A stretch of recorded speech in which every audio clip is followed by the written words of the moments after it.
Everyone, welcome to Naira study. अब आप सब कैसे हैं? आई होप कि आप सभी बहुत अच्छे होंगे और अपनी स्टडी को भी बहुत ही अच्छे से कर रहे होंगे। तो फ्रेंड्स, आज के वीडियो लेक्चर में हम लोग क्या डिस्कस करने वाले हैं? तो डिस्कस करने वाले हैं जो आपका राजन सीरीज हो जाता है, इसमें जो सब्जेक्ट आपका सामाजिक अध्ययन और जो कि 5th प्रश्न पत्र आपका हो जाता है, इस पर डिस्कस करेंगे। इसके कुछ ऑब्जेक्टिव टाइप को कंटिन्यू करेंगे और कंप्लीट करेंगे, ठीक है ना। सो आप लोग वीडियो में लास्ट तक बने रहिएगा, वीडियो को बिल्कुल भी स्किप ना कीजिएगा, क्योंकि हर एक चीज़ आप लोगों के लिए बहुत ही ज़्यादा महत्वपूर्ण हो जाती है, ठीक है ना। तो चलिए चलते हैं। सबसे पहले आज की सीरीज़ का फर्स्ट नंबर क्वेश्चन देखते हैं। क्वेश्चन आपका हो जाता है, स्थायी बंदोबस्त प्रणाली शुरू की। तो स्थायी बंदोबस्त प्रणाली किसने शुरू की?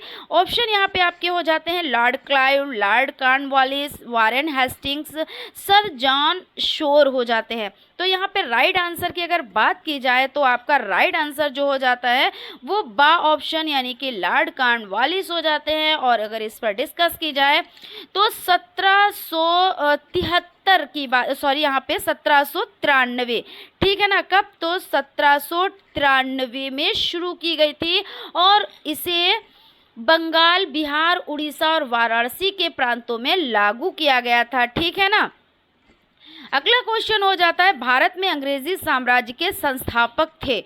तो कौन थे? लॉर्ड क्लाइव थे या लॉर्ड वेलेजली थे या डुप्ले थे या आर्मस्कूट थे? कौन थे? आंसर की तरफ चलते हैं फटाफट से। तो इसमें आंसर हो जाएगा लॉर्ड क्लाइव हो जाता है। और अगला क्वेश्चन आपका है, विलय नीति किससे यानी किसने प्रारंभ की?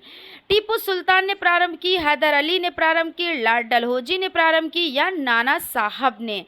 तो इसमें आंसर जो आपका हो जाता है वो हो जाता है लॉर्ड डलहौजी। पंपास घास के मैदान कहाँ पाए जाते हैं? तो उत्तरी अमेरिका में पाए जाते हैं या दक्षिण अमेरिका में पाए जाते हैं या भारत में पाए जाते हैं या अफ्रीका में पाए जाते हैं? तो इसमें आंसर आपका जो रहेगा यानी पंपास घास के मैदान जो हो जाते हैं वो दक्षिण अमेरिका यानी दक्षिण अमेरिका में, जो मुख्य रूप से अर्जेंटीना में पाए जाते हैं। और जो अगला क्वेश्चन है, संसार की सबसे गहरी झील कौन सी है? तो मिशिगन झील, बेकाल झील, चिल्का झील, सुपीरियर झील कौन सी हो जाती है? तो यहाँ पे बेकाल झील, जो कि बा ऑप्शन में है बेकाल झील। और अगर बात की जाए बेकाल झील की तो बेकाल झील रूस में स्थित है। कहाँ स्थित है? तो रूस में स्थित है, क्योंकि किसी तरह से भी क्वेश्चन घुमा फिरा के पूछ लिया जा सकता है। भारत का प्रथम परमाणु केंद्र है कलपक्कम में और काकरापारा में या तारापुर में या नरोरा में? कहाँ है? 6 नंबर का जो क्वेश्चन हो जाता है उसका आंसर। तो देखिए जो आपका हो जाता है यानी भारत का प्रथम परमाणु केंद्र तो तारापुर हो जाता है, यानी किसका ऑप्शन आपका राइट है। और देखिए यहाँ पे, और ये महाराष्ट्र के पालघर जिले में स्थित है, ठीक है ना। अगला क्वेश्चन है, किस राज्य में तट रेखा सबसे लंबी है? तो गुजरात में या महाराष्ट्र में या पश्चिम बंगाल या गोवा में? 7 नंबर का जो क्वेश्चन है उसके लिए आंसर करेंगे फटाफट से। आप लोग कमेंट भी किया कीजिए, जो कि ज़रूरी होता है। और सबसे बड़ी बात ये हो जाती है, आप लोग लाइव सेशन से ज़रूर जुड़ा कीजिए, ठीक है ना। तो किस राज्य की तट रेखा सबसे लंबी है? तो आंसर आपका क्या हो जाएगा? यहाँ पे आंसर आपका हो जाएगा गुजरात। 7 नंबर का जो क्वेश्चन है उसका आंसर आ ऑप्शन है। और इसकी लंबाई की अगर हम बात करते हैं तो 1600 किलोमीटर। कितना? तो 1600 किलोमीटर हो जाता है। राज्यसभा का सभापति होता है, राज्यसभा का सभापति कौन होता है? तो राष्ट्रपति होता है, उपराष्ट्रपति होता है, प्रधानमंत्री होता है, लोकसभा अध्यक्ष होता है, कौन होता है? 8 नंबर का जो क्वेश्चन है उसके लिए जो आंसर हो जाएगा वो हो जाएगा उपराष्ट्रपति, जो कि बा ऑप्शन में है। भारत में हरित क्रांति के जनक, देखिए ये जो क्वेश्चन होता है तो बहुत फंसाने वाला क्वेश्चन होता है। आप कहोगे मैम इतना सिंपल सा है तो कैसे? तो यहाँ पे देखिए समझने की बात होती है कि भारत में हरित क्रांति अगर पूछ ले और विश्व में पूछ ले तो आंसर बदल जाएगा। अगर भारत में पूछ रहे, ये चीज़ समझिएगा, ऐसा नहीं कि हरित क्रांति पूछा गया तो आपने डॉक्टर एम.एस. स्वामीनाथन ही लगा दिया, नहीं। आपको अगर विश्व में आपसे क्वेश्चन किया जा रहा है तो आंसर दूसरा होगा, और अगर भारत में पूछा जा रहा है तो दूसरा होगा। तो यहाँ पे भारत में पूछा जा रहा है तो एम.एस. स्वामीनाथन हो जाएंगे। और अगर विश्व में पूछा गया तो आप लोग इसके लिए कमेंट करेंगे, ठीक ठीक है ना। उसके बाद आंसर हम आप लोगों को कल बताएंगे कि कमेंट में आप देखेंगे कि आप लोग कितने एक्टिव हैं, और क्योंकि एग्ज़ाम आने वाले हैं और बस सितंबर में आपके एग्ज़ाम होने संभावित है, तो टाइम कहाँ ज़्यादा बचा है। तो आप लोग कमेंट भी ज़रूर किया कीजिए, जो मैं क्वेश्चन करती हूँ तो उसका आंसर भी ज़रूर दिया कीजिए, क्योंकि जो क्वेश्चन करती हूँ कुछ ना कुछ उसमें खूबी ही होती है ये कि इम्पॉर्टेंट होते हैं, तो इसीलिए हम क्वेश्चन आपसे करते हैं। ठीक है, अगला क्वेश्चन हो जाता है, प्रशांत महासागर और कैरिबियन सागर को जोड़ने वाली नहर है, तो पनामा नहर है, कील नहर है, स्वेज नहर है, पूर्वी नहर है, कौन हो जाती है। तो 10 नंबर का जो क्वेश्चन हो जाता है उसके लिए आंसर की तरफ चलते हैं। आंसर आपका हो जाएगा पनामा नहर। कौन सा हो जाएगा, पनामा नहर। अगर हम इसकी बात करें तो 82 किलोमीटर लंबा, ठीक है, ये जो नहर है वो 82 किलोमीटर लंबी, और ये कौन सी है, तो कृत्रिम जलमार्ग है। ठीक है ना, कौन सी है, तो कृत्रिम जलमार्ग हो जाते हैं। और अगले क्वेश्चन पर चलते हैं, पानीपत का प्रथम युद्ध कब हुआ, तो 1536 में, 1526 में, 1529 में, 1525 में, तो कब हुआ, तो यहाँ पे 1526 हो जाएगा। कब हो जाएगा, तो 1526 हो जाएगा। और अगर हम बात करते हैं तो किसके द्वारा, तो यहाँ पे बाबर और इब्राहिम लोदी द्वारा। और अगर हम डेट की बात करें तो 21 अप्रैल, कब, तो 21 अप्रैल हो जाती है। और अगले क्वेश्चन पर चलते हैं, जहांगीर के बचपन का क्या नाम था, तो सलीम नाम था, या फिरोज नाम था, या खुर्रम नाम था, या शहरयार नाम था। 12 नंबर का जो क्वेश्चन हो जाता है उसके लिए कमेंट करेंगे फटाफट से आंसर के लिए, जहांगीर के बचपन का क्या नाम था, तो जहांगीर के बचपन का नाम सलीम हो जाता है। और अगर हम बात कर लेते हैं तो इनका पूरा नाम नूरुद्दीन मोहम्मद सलीम था। क्या था, नूरुद्दीन मोहम्मद सलीम। शिवाजी की राजधानी कहाँ थी, तो पुरंदर हो जाती है, रायगढ़, सिंहगढ़, पुणे क्या हो जाती है। 30 नंबर का क्वेश्चन है। तो देखिए शिवाजी की जो राजधानी हो जाती है वो हो जाती है रायगढ़। क्या हो जाती है, तो रायगढ़ हो जाती है, जो कि इन्होंने 1674, कब, तो 1674 यानी 1674 में राजधानी इसको बनाया। वास्को डी गामा भारत कब आया, तो 1298 में, 1398 में, 1498 में, 1598 में। कब, तो वास्को डी गामा कब भारत आया, तो 1498। देखिए कहाँ पे है, तो सा ऑप्शन में है, तो यही आपका राइट हो जाएगा। देखिए 14 नंबर का क्वेश्चन भी है और 1498 भी है, और 20 मई 1498। ठीक है ना, अगर जैसे डेट की भी बात कर ली जा सकती है तो 20 मई 1498 प्रेयरी घास का मैदान है, उत्तरी अमेरिका, दक्षिणी अमेरिका, अफ्रीका, न्यूजीलैंड। क्या हो जाएगा, तो उत्तरी अमेरिका हो जाएगा। क्या हो जाएगा, तो उत्तरी अमेरिका हो जाएगा, और ये खासकर संयुक्त राज्य अमेरिका और कनाडा में है। ठीक है, नरोरा परमाणु ऊर्जा केंद्र किस राज्य में स्थित है, तो महाराष्ट्र में, उत्तर प्रदेश में, राजस्थान में, हिमाचल प्रदेश में। ठीक है, तो इसमें क्या क्वेश्चन कह रहा है कि नरोरा परमाणु ऊर्जा केंद्र किस राज्य में स्थित है, तो यहाँ पे आंसर की तरफ चलते हैं। आंसर आपका हो जाएगा उत्तर प्रदेश, यानी कि बा ऑप्शन जो है वो आपका राइट है। और ये केंद्र बुलंदशहर जिले के नरोरा में स्थित है। कहाँ, तो बुलंदशहर जिले के। ठीक है ना।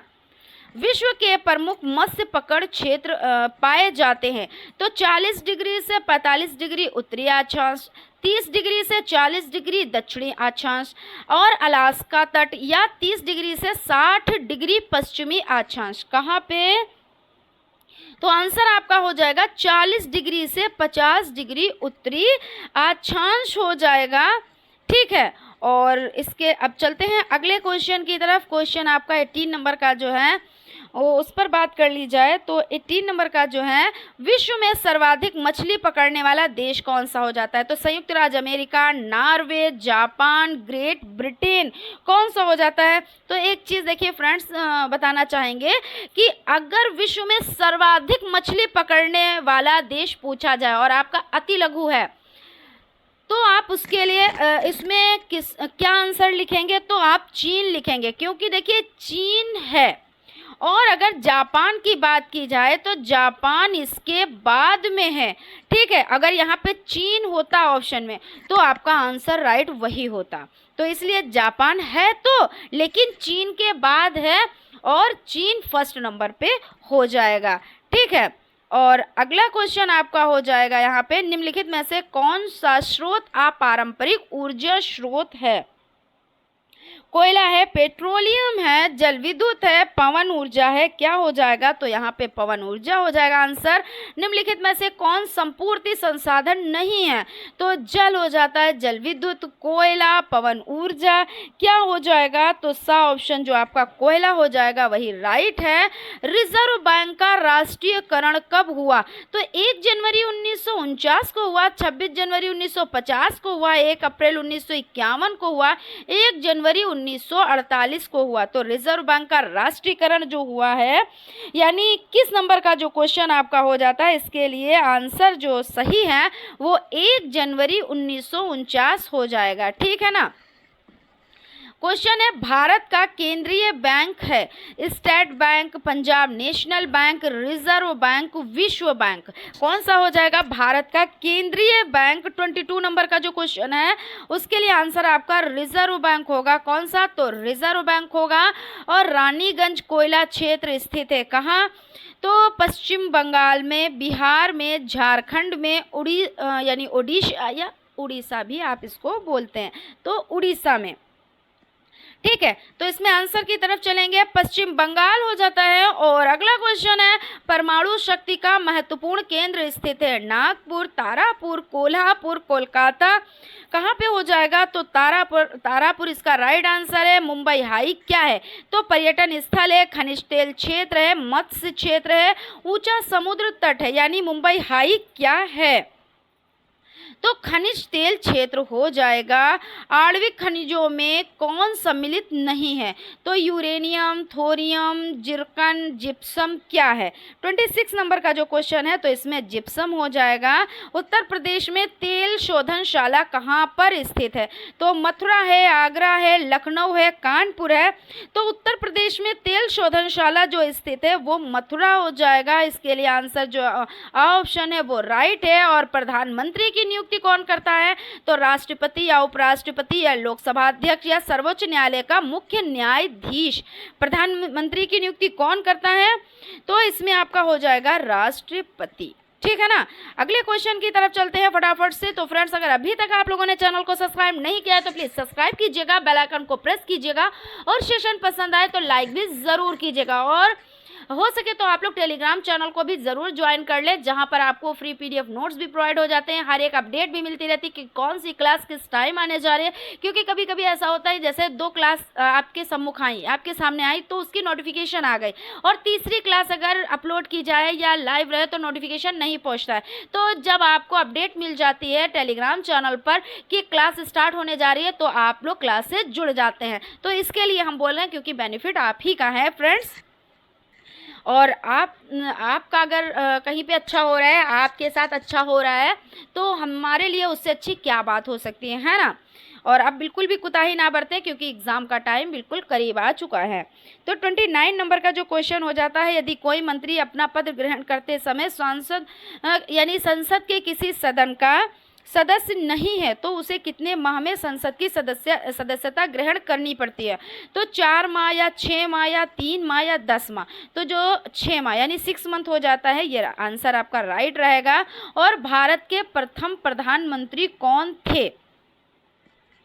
सरदार वल्लभ भाई पटेल, जवाहरलाल नेहरू, डॉक्टर राजेंद्र प्रसाद, इनमें से कोई नहीं। तो यहाँ पे देखिए प्रधानमंत्री पूछा जा रहा है। क्या पूछा जा रहा है? 30 नंबर का जो क्वेश्चन है प्रधानमंत्री, तो जवाहरलाल नेहरू यहाँ पे आंसर राइट होगा। और भारत की प्रथम महिला प्रधानमंत्री सुचेता कृपलानी, विजयलक्ष्मी पंडित, इंदिरा गांधी, प्रतिभा पाटिल। तो आंसर आपका इंदिरा गांधी होगा, जो कि क्या प्रथम भी थी और एकमात्र। ठीक है, उसके बाद कोई नहीं। बनी और इनका जो कार्यकाल था तो 1966 से 77 और फिर 80 से 84 तक रहा। केंद्रीय मंत्री परिषद उत्तरदायी होता है, तो केंद्रीय जो मंत्री परिषद है वो किसके प्रति उत्तरदायी होता है? संसद के प्रति या सर्वोच्च न्यायालय के प्रति या लोकसभा के प्रति या राज्यसभा के प्रति। 32 नंबर का जो क्वेश्चन है उसके लिए आप लोग फटाफट से कमेंट करेंगे। तो यहाँ पे 32 नंबर का जो क्वेश्चन हो जाएगा तो यहाँ पे आपका लोकसभा के प्रति हो जाएगा, यानी कि जो सा ऑप्शन है वो राइट है। और अगले क्वेश्चन पर चलते हैं फटाफट से बिना टाइम को वेस्ट किए हुए। तो यहाँ पे क्वेश्चन आपका हो जाएगा, भारतीय संसद के 2 सदनों के नाम हैं। तो सीनेट एवं प्रतिनिधि सभा, लोकसभा एवं राज्यसभा, विधानसभा विधान परिषद, राज्यसभा एवं विधान परिषद। तो आंसर यहाँ पे लोकसभा एवं राज्यसभा हो जाएगा। 2 सदनों के अतिरिक्त संसद का एक अंग है राष्ट्रपति, गृह मंत्री, प्रधानमंत्री, उपराष्ट्रपति। ऑप्शन यहाँ पे राइट है, राष्ट्रपति। 2 सदनों के अतिरिक्त संसद का एक अंग कौन सा हो जाता है? तो राष्ट्रपति हो जाता है। और उसके बाद यहाँ पे अगला क्वेश्चन है, निम्न में से कौन सा अप्रत्यक्ष कर है? तो आय कर हो जाता है, कारपोरेशन कर, सीमा शुल्क, उपहार कर, कौन सा हो जाता है?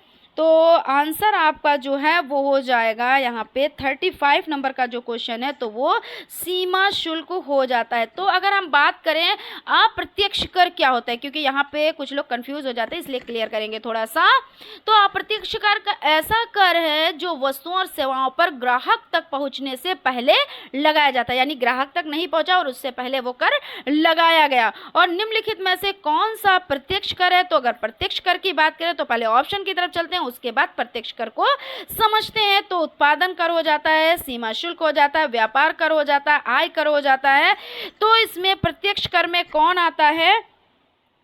तो प्रत्यक्ष कर जो हो जाता है वो आय कर होता है। और अगर इसकी बात की जाए तो प्रत्यक्ष कर सीधे व्यक्तियों या संस्थाओं पर लगाए जाते हैं, ठीक है। और बाबरनामा बाबर द्वारा लिखित एक क्या है? महाकाव्य है या कविताओं का संकलन है या आत्मकथा है या धार्मिक पुस्तक है, क्या है? 37 नंबर का जो क्वेश्चन है उसके लिए आंसर करेंगे आप लोग फटाफट से। तो यहाँ पे ये आत्मकथा हो जाती है किसकी? बाबरनामा बाबर द्वारा लिखी एक आत्मकथा है। और ये किस भाषा में लिखी गई? तो इन्होंने अपनी मातृभाषा चतगई में लिखी थी। किस में लिखी थी? तो चतगई में लिखी थी। और अगले क्वेश्चन की तरफ चलते हैं फटाफट से। मैंने एक मुट्ठी भर बाजरे के लिए हिंदुस्तान का साम्राज्य लगभग खो दिया था, यह शब्द शेषा ने कहे थे। कब कहे थे? हुमायूं से चौसा युद्ध के बाद कहे थे, मालदेव से युद्ध करने के बाद कहे थे, राय सिंह की विजय के बाद कहे थे, या कन्नौज का युद्ध जीतने के बाद कहे थे? कब इन्होंने कहे थे? तो यहाँ पे आंसर जो आपका हो जाएगा तो मालदेव से युद्ध करने के बाद इन्होंने ये बात कही थी। इबादत खाना का निर्माण कराया था, यानी किसने कराया था? तो अकबर ने कराया था, औरंगजेब ने कराया था, अलाउद्दीन खिलजी ने कराया था, या फिरोज तुगलक ने कराया था। 39 नंबर का जो क्वेश्चन हो जाता है उसके लिए आंसर अकबर हो जाता है, यानी इबादत खाने का निर्माण जो है वो अकबर ने कराया। और कब? तो 1575 में और फतेहपुर सीकरी में। कहाँ? तो फतेहपुर सीकरी। और कब? तो 1575, ठीक है, 1575। मराठों का सर्वाधिक उत्थान हुआ तो संभाजी के काल में, शिवाजी के काल में, शाहू जी के काल में, या शाह जी के काल में। देखिए यहाँ पे कह रहे हैं मराठों का सर्वाधिक उत्थान तो शिवाजी के काल में हुआ, यानी कि जो बा ऑप्शन है वो राइट हो जाएगा। और अगला क्वेश्चन है, देखिए कुछ ही क्वेश्चन शेष रह रहे हैं। तो ये आपका हो जाएगा विलय नीति का संबंध है तो नाना साहब से, डलहौजी से, टीपू सुल्तान से, हैदर अली से। तो आंसर जो आपका हो जाएगा वो हो जाएगा डलहौजी से। किससे हो जाएगा? तो डलहौजी। और भारत में मौद्रिक नीति का संचालन करता है Allahabad bank, reserve bank, state bank, Vijaya bank. कौन करता है? तो 42 नंबर का जो क्वेश्चन है उसके लिए आंसर आपका हो जाएगा रिजर्व बैंक। और आज की सीरीज का लास्ट क्वेश्चन है। तो फ्रेंड्स, अगर अभी तक आप लोगों ने चैनल को सब्सक्राइब नहीं किया तो प्लीज़ सब्सक्राइब कर लीजिएगा, बेल आइकन को प्रेस कर लीजिएगा, और सेशन पसंद आए तो लाइक भी ज़रूर कीजिएगा। तो क्वेश्चन जो आपका हो जाएगा यहाँ पे, भारत में विदेशी व्यापार पर नियंत्रण कौन सा बैंक करता है? तो स्टेट बैंक करता है, रिजर्व बैंक करता है, सेंट्रल बैंक करता है, यूनियन बैंक करता है। कौन करता है? तो आंसर आपका रिजर्व बैंक हो जाता है। ठीक है ना फ्रेंड्स। तो यहाँ पे आपका जो ये सेशन है वो हो जाता है कंप्लीट। इसके बाद जो और क्वेश्चंस रह गए हैं, यानी ऑब्जेक्टिव टाइप पहले कंप्लीट करेंगे, उसके बाद very short type questions complete करेंगे, उसके बाद शॉर्ट टाइप क्वेश्चन कंप्लीट करेंगे, फिर आपकी मैराथन आएगी और उसके बाद महामैराथन। मैराथन का मतलब समझते हैं कि जिसमें सारे बहुविकल्पीय क्वेश्चन एक ही आपको क्लास में प्रोवाइड हो जाएंगे, और महामैराथन का मतलब होता है कि पूरी सीरीज आपको एक ही क्लास में प्रोवाइड हो जाएगी। तो फ्रेंड्स इसी तरह से आप अपना प्यार बनाए रखें, सपोर्ट बनाए रखें, जिससे देखिए आप लाइक करते हो और कमेंट करते हो तो हमें भी क्या होता है, हम भी मोटिवेट होते हैं, और जब मोटिवेट होते हैं तो हमें और यानी बेहतर से बेहतरीन करने की क्या रहती है, ख्वाहिश रहती है। बाकी हम आप लोगों के लिए हमेशा बेहतर से बेहतरीन करने की कोशिश करते हैं। तो फिर हम क्लास को यहीं पे वाइंड अप करते हैं और मिलते हैं अगले क्लास में। तब तक आप लोग अपना ख्याल रखें और स्टडी को कंटिन्यू करें। Thank you.